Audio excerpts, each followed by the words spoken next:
Hey everybody, welcome back. So over the weekend we got for some JRPG fans out there, just probably the best news they've had in years. And obviously us Yuden fans, those of you that follow Yuden on this channel, we've been living our dream for the last 2 years. We got a very successful Yuden Chronicle Kickstarter, the successor to the Suikoden franchise, my favorite franchise, and a lot of yours too. And so we got Fantasia, and then we have Penny Blood. So the successors to the spiritual successors to Wild Arms and Shadow Hearts.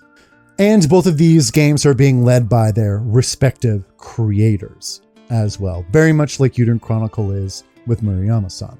And more than anything, I'm just really happy for this section of gamers, because now they get to live what we've been living. And they get to look forward to their franchise being reinvigorated, being reborn, and then they get to go on this epic journey as soon as this Kickstarter launches. And by the way, as soon as this Kickstarter launches, it's going to meet its goal many times over. I would put good money on it. Just look at what Suikoden did. And both of these franchises, they have a ton of fans. They all have they're strong in their weak installments, just like any series does. But you know, there's some good games in the Wild Arms series for sure. And once again, it's a series that I've never even played.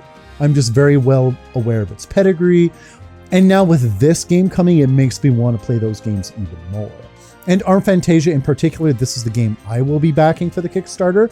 I love the Wild West theme. I think the characters look super clean. I think they look really cool. Reading up on what they want to do for the game and what the Wild Arms series is kind of about sounds kind of up my alley as well. The Penny Blood game and Shadow Hearts as a whole, why I never really got towards those is just because of the kind of more darker tone, but I shouldn't let that stop me, because I've been getting into darker games like the Demon Souls game, like the Souls games essentially, and even Persona to, a lesser degree, because I stayed away from those games too, just because they had that bit of a darker vibe, and I ended up really liking them. So we got the Kickstarter trailer for Fantasia. Check it out, see what they got going on. And both these games are next gen only. So obviously they're going to be years away, and they're for like the Nintendo successor console too. So let's check it out. Loved the character designs for this game in particular.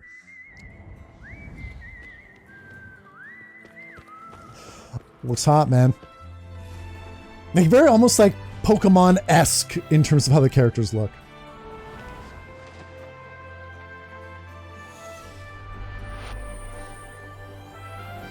And classic turn-based combat as well. I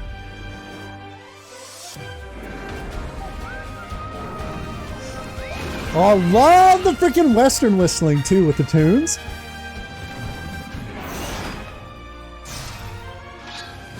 Looks freaking clean.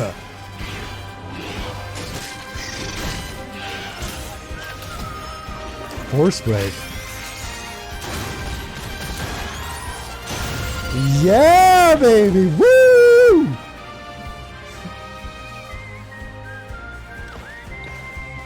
It definitely makes me want to play Wild Arms.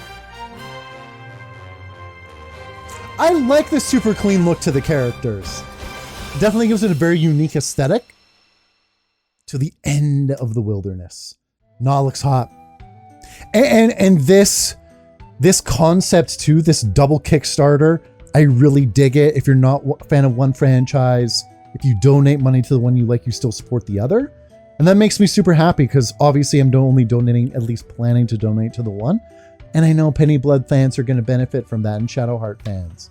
And that makes me really happy as a gamer. I want to help. I want more extinct or discontinued JRPG series to come back. And they even said in the interview for this that Yuden Chronicle was part of the inspiration for this, because these creators want to hold on to their IPs. Because they still want to make new games sometimes, and they're not maybe financially successful, or the companies move on to other ventures, and they get left behind and forgotten and become freaking pachinko machines instead. Yeah, I'm looking at you, Konami, a little bit. So that's awesome. And the thing too is from the sound of the interview, this wasn't even their first option. It sounded like they shopped around to other developers or publishers or whatever, trying to get the series revived, supposedly, and or their respective series, and just they were kind of turned away and being like, we don't know if there's any any want for these franchises anymore. It's been 15 years since the last game. You kind of need to prove to us that there's the demand out there. But no, so this is pretty much their only avenue. And once again, I know Mutant Chronicle isn't out yet, but holy fuck, it's looking pretty promising. Am I right? And this looks great too. And this is just proof of concept. And they're only going to start full development if they get the Kickstarter off the ground. And they've already said, from the sounds of it, they're going to get publishers, very much like Mutant Chronicle did. They were straight up front, Kickstarter's not enough. We need a publisher as well. And they very much did that. And then they got additional funding from Xbox too. So, there's no illusions here about what this is going to take to develop. Kickstarter's just part of the plan, part of the puzzle. I don't know if I can say there's a golden age going on for RPGs, but it's definitely pretty damn good. We got RPGs, Western, Japanese, from multiple different directions. We're getting these Kickstarters for old series that are trying to make a comeback. Square Enix is making an ass ton of RPGs again. Like, look at just their 2022 release slate alone. Nintendo's getting a lot of cool ones with Xenoblade, particularly recently. Legend of Heroes series is coming over here on a regular basis now. And this Kickstarter, I don't know if I'll ever cover anything or a Kickstarter as much as I did the Mutant Chronicle one. But I'll be definitely keeping a close eye on this one, especially since it's two spiritual successors in the same Kickstarter. It's going to make all the goddamn money. Awesome looking concept. Let's look at it one more time. Crossing over a vast new wilderness. I don't know why the characters, just kind of how clean they look in the character designs themselves. I get a little bit of Guilty Gear vibes from Strive. Oh shit, they actually had a blurb about the characters there too. A wild card in a world with no future. Ingram Goodweather. I like the name Goodweather. Had a good friend in elementary, Goodfellow. A friend from the past, a realist and romanticist. Euclid Sturgis. An agent from an organization that controls the world. Alicia Fairhead. I definitely kind of got that nun vibe going on almost too. Yeah, like the main cast too, which is always important.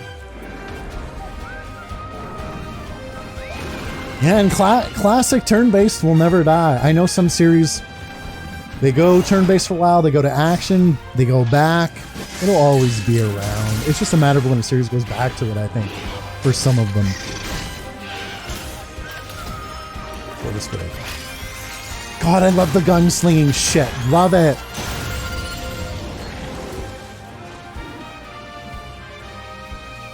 Yeah, and once again, they say they want these games, at least this one here, to be freaking huge. And if the scale of this trailer is anything to go by, that's almost what they're hinting at for it or promising with it. Wild Arms fans, Shadow Hearts fans, I hope you have the Kickstarter of your dreams. I hope it's a fantastic experience. I know beyond a shadow of a doubt it's going to do well anyway, and it's going to get funded. But I really hope that they keep up to date with their updates. I hope the communication's good. So let me know in the comments what you think of all this great news. I'll be along for the journey as well. So let me know in the comments. And hey, if you like this video, please like and please subscribe as always. Exciting times for us JRPG fans, am I right? Anyway, thanks for watching, everybody. I'll see you soon.